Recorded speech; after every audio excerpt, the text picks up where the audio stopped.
Chapter 4. Emerson, the Torchbearer. I shall not attempt to present, even briefly, an account of the life and work of Emerson.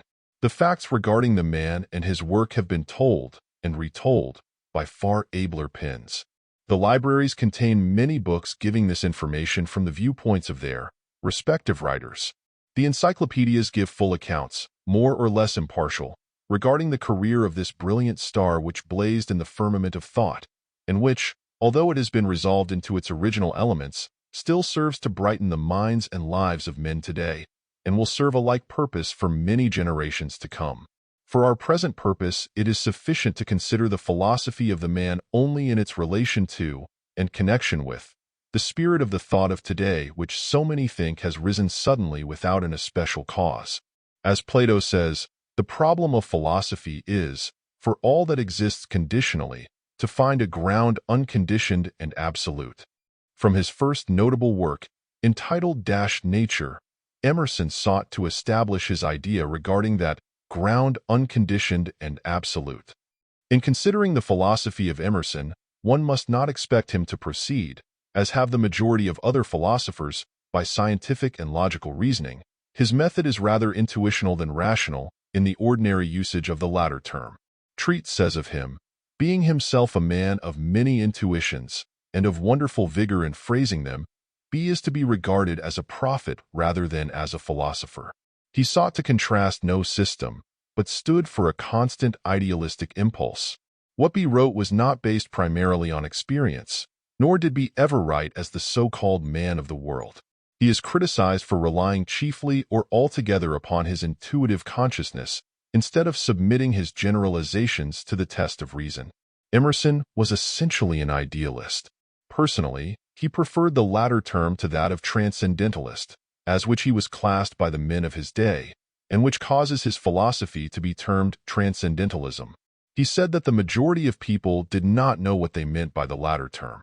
He said, whilst in the midst of the work of the transcendental movement, what is popularly called transcendentalism among us is idealism, idealism as it appears in 1842.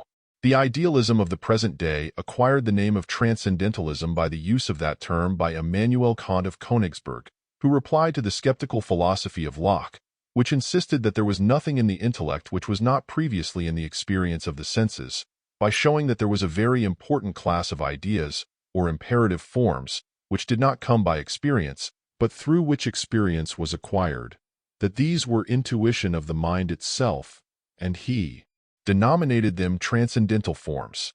The extraordinary profoundness and precision of that man's thinking have given vogue to his nomenclature in Europe and America to that extent that whatever belongs to the class of intuitive thought is popularly called at the present time transcendental. Emerson makes the following distinction and definition of idealism. Thinkers, mankind have ever divided into two sects, materialists and idealists. The first class founded on experience, the second on consciousness. They perceive that the senses are not final. They give us representations of things, but what the things themselves are they cannot tell.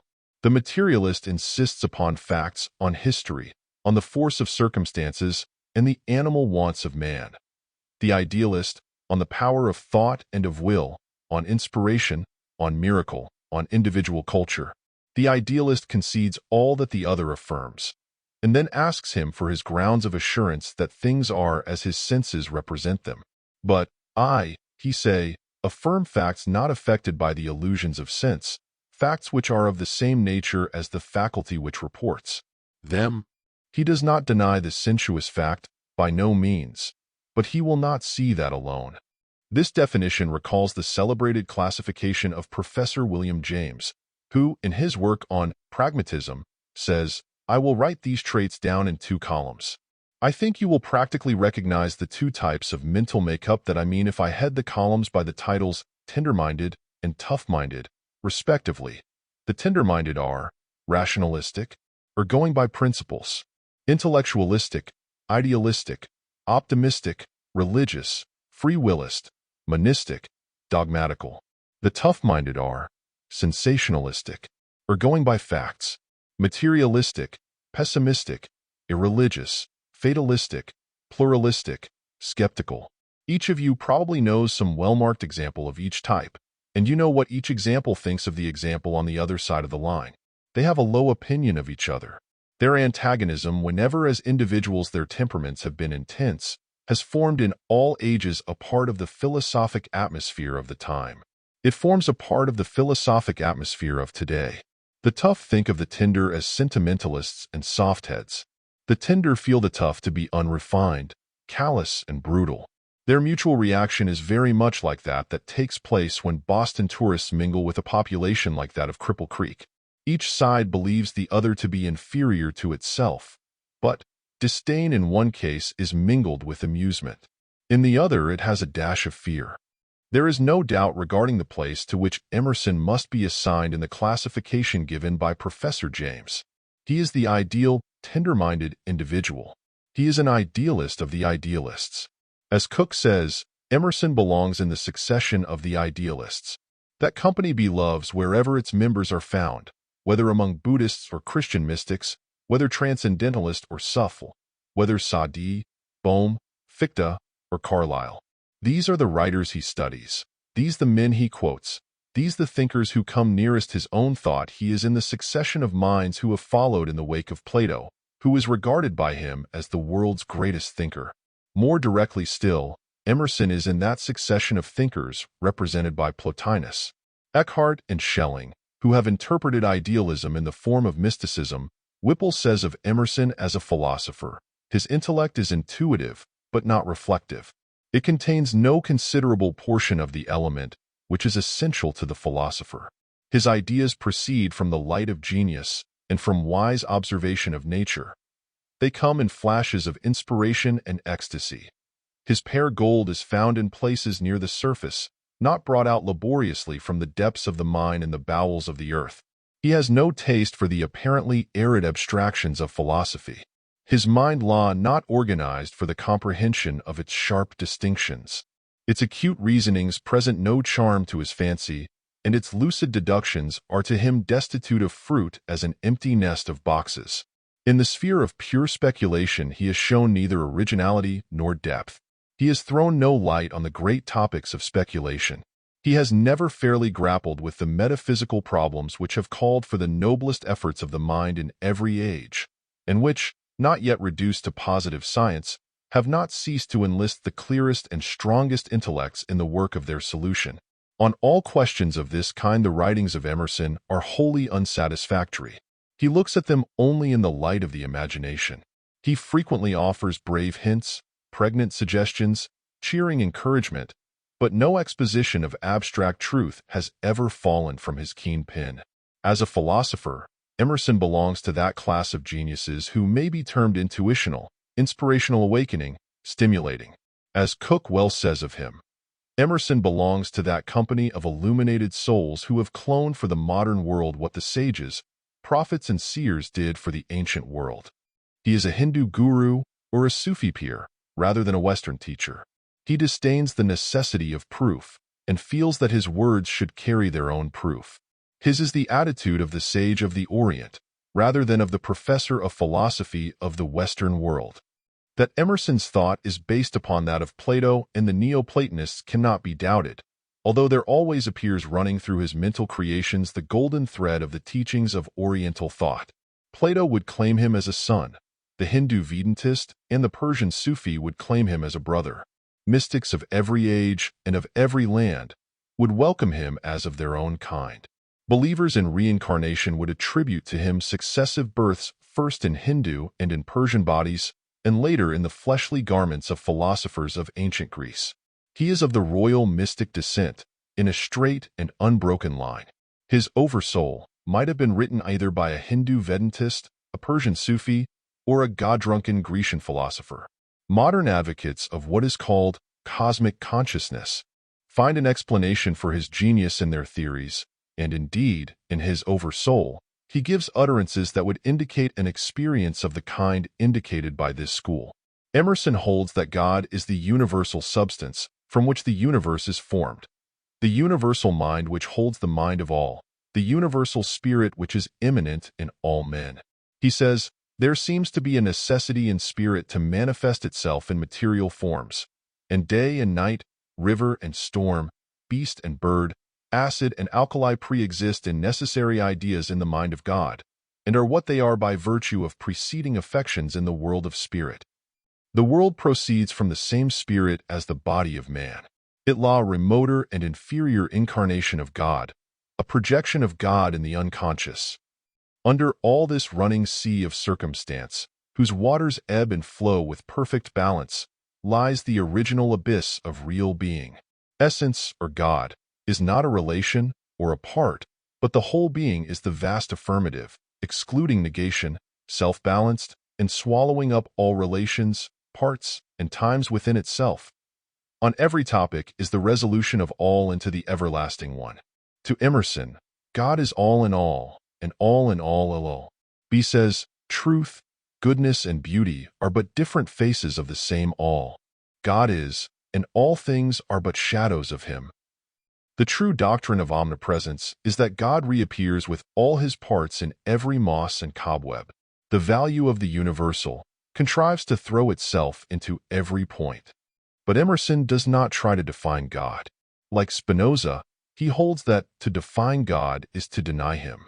He says, of that ineffable essence which we call spirit, he that thinks most will say least.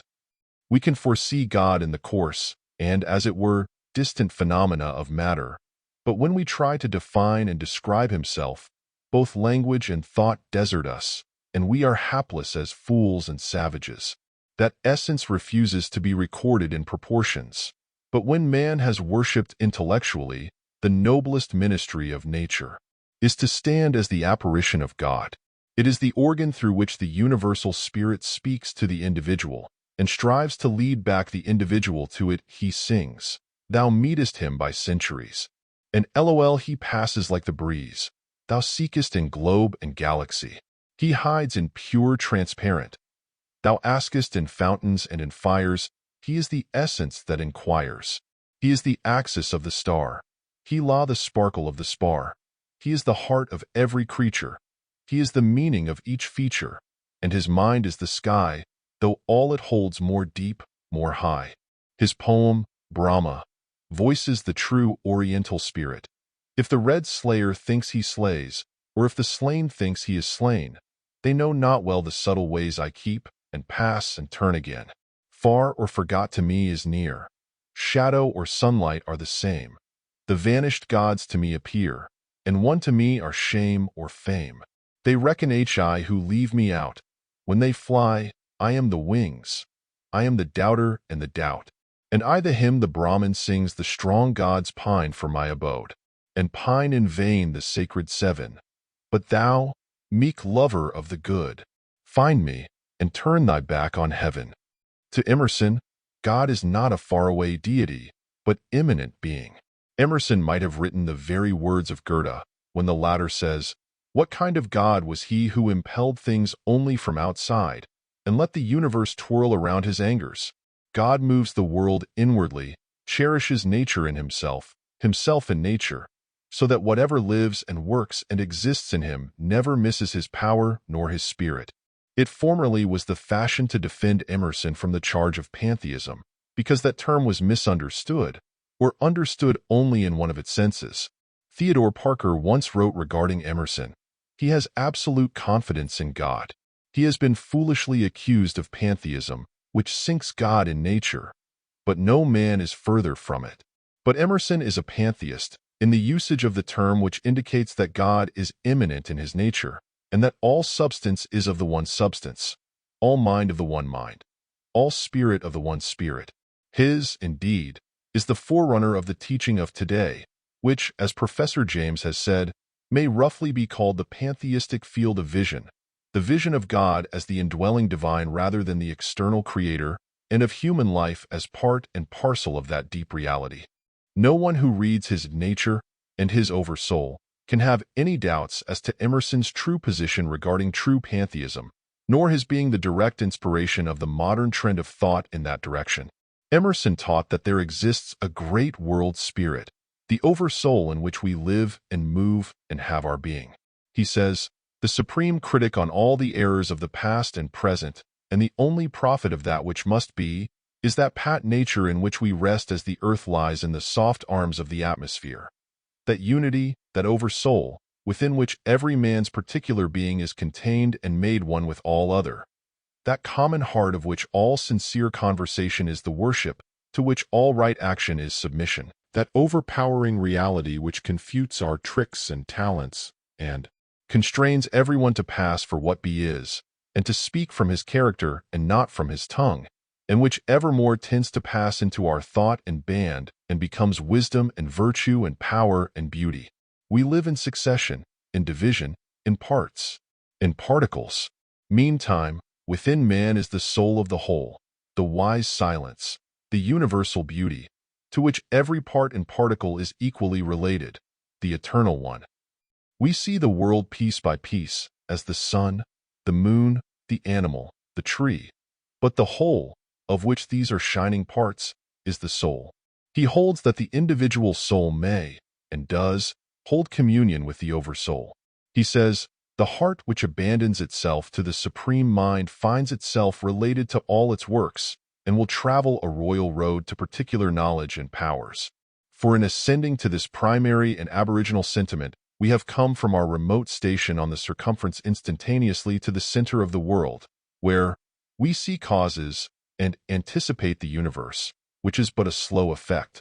This communication is an influx of the divine mind into our mind.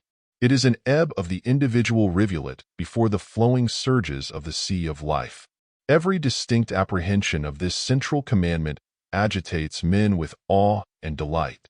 A thrill passes through all men at the reception of a new truth, or at the performance of a great action, which comes out of the heart of nature.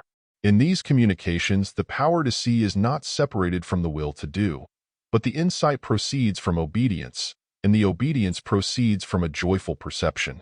Every moment when the individual feels himself invaded by it, it is memorable. Always, I believe, by the necessity of our constitution, a certain enthusiasm attends the individual consciousness of that divine presence.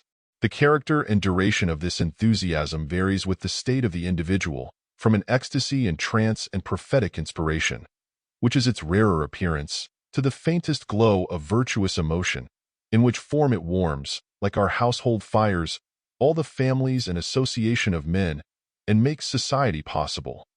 The trances of Socrates, the union of Plotinus, the vision of Porphyry, the convulsions of George Fox and his Quakers, the illumination of Swedenborg, are of this kind. What was in the case of these remarkable persons a ravishment has, in innumerable instances in common life, been exhibited in less striking manner. Everywhere the history of religion betrays a tendency to enthusiasm. The raptures of the Moravian and Quietist, the opening of the internal sense of the word.